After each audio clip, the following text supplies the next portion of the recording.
आज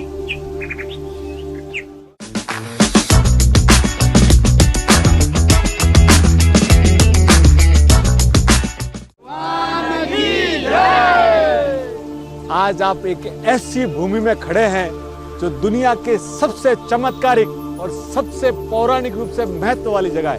वो है हस्तिनापुर, जहाँ पे हिंदू और जैन यानी जैनों के तो कैसे साहब तीन तीर्थंकर, शांतिनाथ भगवान, अरनाथ भगवान और तीसरे कौन, कुंतनाथ भगवान, तीनों तीर्थंकरों का जन्म यहाँ हुआ है। तो साहब ये ऐसी जगह है और सबसे बड़ी खासियत ये है कि यहाँ पे जो सबसे बड़ी घटना घटी है आदिनाथ भगवान का, जिस समय 13 महीने जब निराहार रहे और जब पारने का समय आया ना, तो श्रेयांसपुर ने यहाँ पे ही उनको गन्ने का रस, जिसको इक्ष्वाकु बोलते हैं, गन्ने के रस से उनका पालना पूरा किया।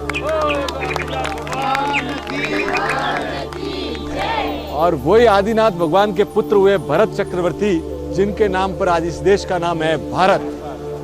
तो साहब कहानी शुरू होती है कि इतने शानदार जगह पे मैं आज आया हूँ, पर 1801 तक यहाँ पे एक जैन मंदिर नहीं था। आज मैं एक जैन मंदिर आपको बताने जा रहा हूँ। हर्षुक राय जी जो दीवान थे शाह आलम सेकंड के, उनकी खूब इच्छा थी कि मैं एक ऐसा शानदार जैन मंदिर बनाऊं, क्योंकि ये तीर्थंकरों की भूमि है। पर यहाँ की जनजातियां थी ना, वो बिना काम उनका विरोध कर रही थी, उनको बनने ही नहीं दे रही थी। वो कई बार है ना अपनी पगड़ी उनके सामने रख दी उन्होंने कि मुझे बनाने दीजिए, पर वो कोई बनाने नहीं दे रहा था।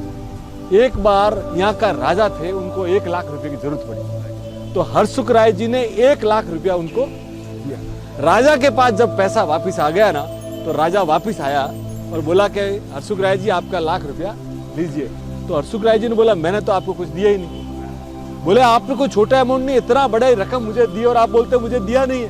बोले मैंने कुछ दिया नहीं है। तो बोले आपकी पोथी निकालिए। जब पोथी निकाली गई ना, तो उसके अंदर लिखा था कि 1 लाख रुपया राजा को मंदिर बनाने के लिए दिया। अब आप सुन के राजा चमत्कृत रह गए।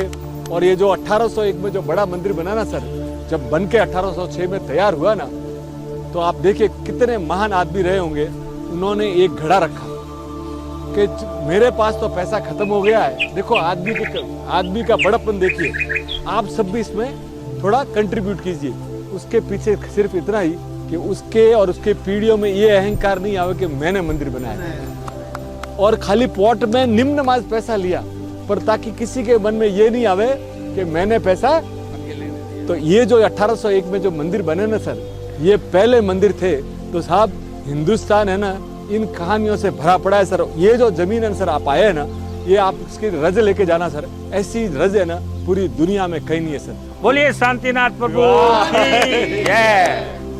आज हमारे लिए शांति भाई की तो स्टोरी करोड़ों लोगों के दिल में बसी हुई है, और आज हिंदुस्तान में नहीं पर पूरे विश्व में शांति भाई शानदार छाए हुए हैं, शान आन और बान से छाए हुए हैं। निस्वार्थ भावना से लोगों के मुंह पर खुशी कैसे लाना इनके जीवन का मूल मंत्र है। और उसी मूल मंत्र को पूरा करते हुए जहाँ भी इनवाइट करते हैं अपने हिसाब से, और वहाँ पहुँच के और लोगों के मुंह पे मुस्कुराहट बांटते हैं। कोई लोग पैसा बांटता है, कोई समय बांटता है, पर मुस्कुराहट बांटने वाला मैंने व्यक्ति पहला देखा हुआ है हमारा शांति भाई।